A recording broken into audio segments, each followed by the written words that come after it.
నువ్వు శివుని కుమారుడవు గణనాథా శివమూర్తివి గణనాథా నువ్వు శివుని కుమారుడవు గణగణకంతల్ల గణనాథా నువ్వు గుణ రామయ్య గణనాథా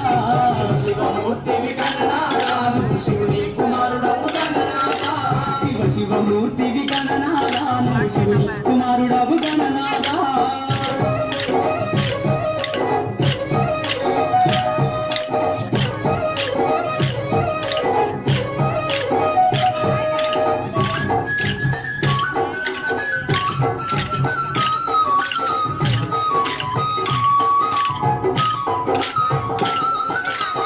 పండు తెచ్చినాము గణనాథా నీకు పాపమండి పెట్టినాము గణనాథా